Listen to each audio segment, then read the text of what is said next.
Yon, so what's up mga guys? Yan, meron naman tayong bagong video. Ang ating bagong video, yan, ang ating bike review na ito mga guys ay ang Twitter bike. Yan, Twitter bike. Twitter bike, ang model niya ay Black Hawk Pro mga guys. Yan, Black Hawk Pro.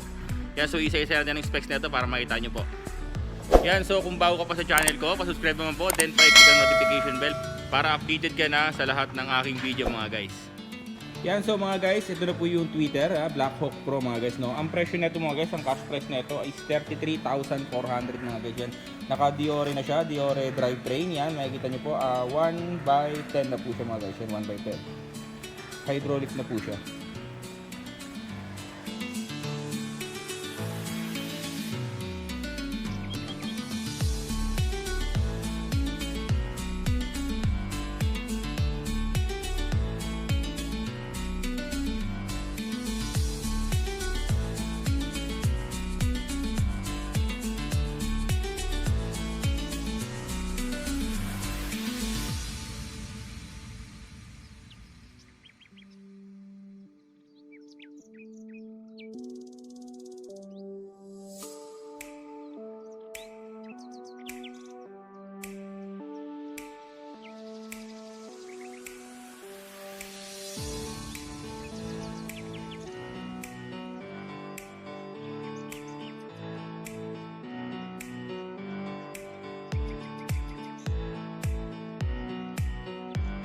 Then dito tayo sa top mga guys, yan, ang kanyang handle grip ay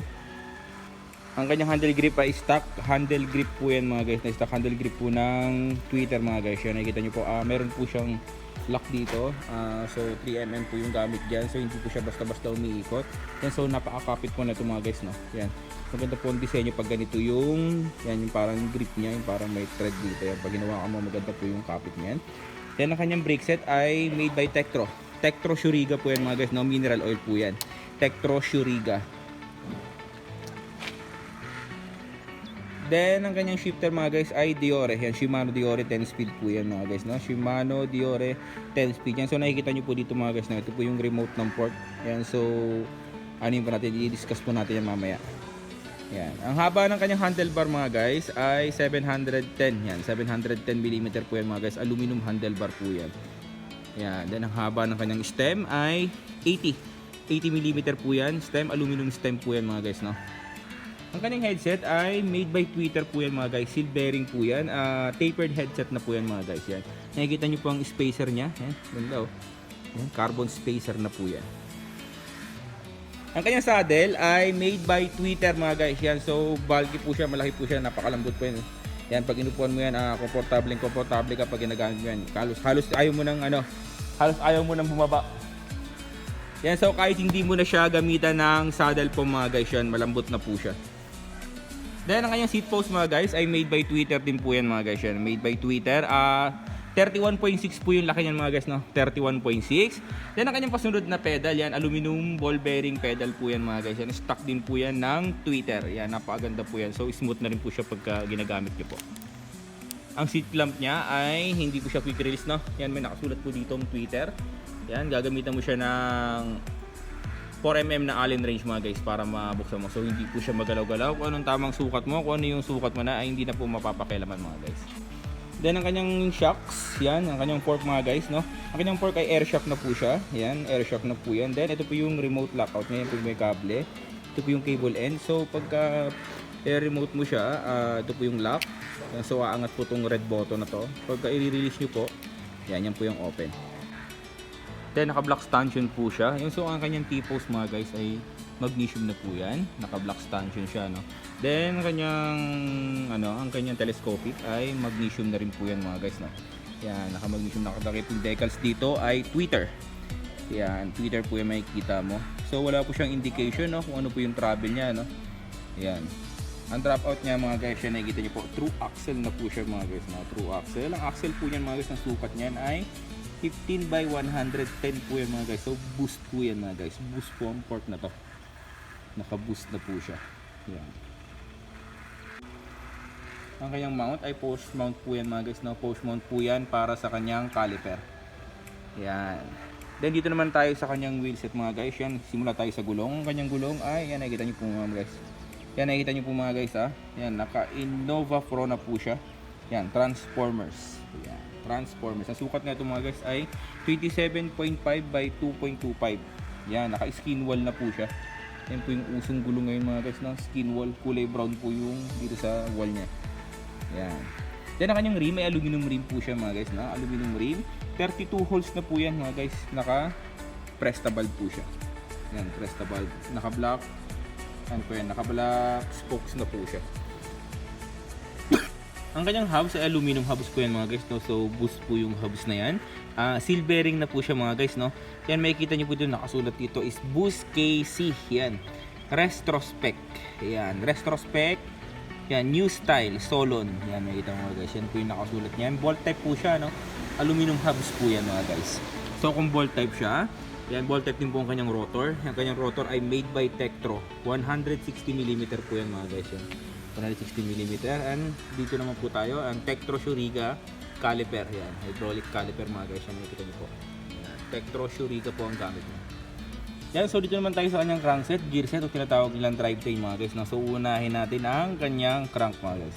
Ang kanyang crank ay aluminum crank po yan mga guys. No? Ang brand po niyan mga guys ay Retrospec. Yan, Retrospec po yung brand yan mga guys. New style. Yan, naka 1x lang po siya mga guys. No? Then ang kanyang yan ang kanyang chainring bolt mga guys. No? Naka oil slick na po siya. Yan, so para siyang rainbow color. No? Ang bottom bracket na ito mga guys ay yan, Halotech na po siya mga guys. Halotech. Naka-compact na po siya.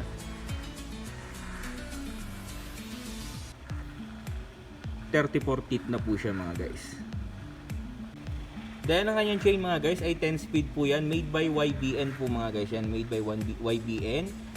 Dahil ang chain na ito mga guys ay meron na pong missing link, no? Yan, so pagka madali na po siyang ayusin mga guys. Yan. So mayroon ka lang multi-tools. Once na naputulang ka, madali lang pong idugtong mga guys. Nandito naman tayo sa kanyang RD. Yun, ang kanyang RD ay Diore. Yan, napakaganda po mga guys. Diore RD po yan mga guys. So meron na po siyang clutch dito mga guys, no? So pagka magti-trail ka, para hindi maalog yung RD, pwede nyo po siyang ilak. Yan, ang kanyang cogs mga guys ay made by Sugek yan. Made by Sugek 1136 po yan mga guys, na 1136. Nakaka-set type na po siya mga guys. Yan, made by Sugek po siya. Then ang kanyang hubs sa likod ay cassette type din po. Yan, so same brand lang din po yung kung ano po yung nasa harapan. Ang hubs po nito mga guys ay boost po ito mga guys, no? 145 po yan. 145mm by 12. 12 by 145 mga guys. Then bolt type siya. Ang kanyang rotor ay same din na Tektro sa likod. 160mm po yan. Then ang kanyang caliper sa likod ay nandito po sa loob ng seat stay tsaka chain stay mga guys. Yan, so dito naman tayo sa specs ng Batalya mga guys. Yung specs ng Batalya, ang made po na aluminum neto mga guys ay 6061 double batted mga guys. Yan, double batted aluminum po yan. Kaya makikita nyo po dito Innovation Technology, high-end MTB bike. Yan po yung makikita natin dito mga guys, ang decals nya. Then sa kanyang down tube makikita nyo po yung kanyang brand na Twitter mga guys. Yan. So ang shifter ng RD ay dito po pumasok sa may bandang right side mga guys. So lalabas din po dito sa ilalim. Yan. So dyan din po lalabas yung para sa brakes. Tapos dun po pumasok yung brakes sa kanyang left side. So mga guys, no, pagka gagamit ka ng FD, so kung gagamit ka ng FD, meron po siyang mamimili pa ng choices, no? So kahit anong FD po ang gamitin mo, meron po tayong yan, up pull po mga guys sa ibabaw po. Ito po yung stopper. Then meron din pong front pull mga guys, no? So may butas din po siya dito. Para sa mga FD na yung paharap po yung hatak nung cable mga guys. So meron po dito siya. May butas din dito. So kung titignan mo yung frame niya, marami po siyang butas dito na pwede pang yan, mga slot dito mga guys na pwede pang pumasok yung mga cable mga guys. Yan, so tapos na po ang ating bike check para sa bike na to, Twitter Blackhawk Pro. Yan, Twitter Blackhawk Pro mga guys yan. So maraming salamat po sa panonood. Yan, so sa mga nag-subscribe sa akin, maraming salamat po. Yan, sa mga hindi pa subscribe at bago ka pa doon sa aking channel, yan, pa-subscribe naman. Then pa-like and share din po mga guys yan. So maraming salamat. Yan, thank you.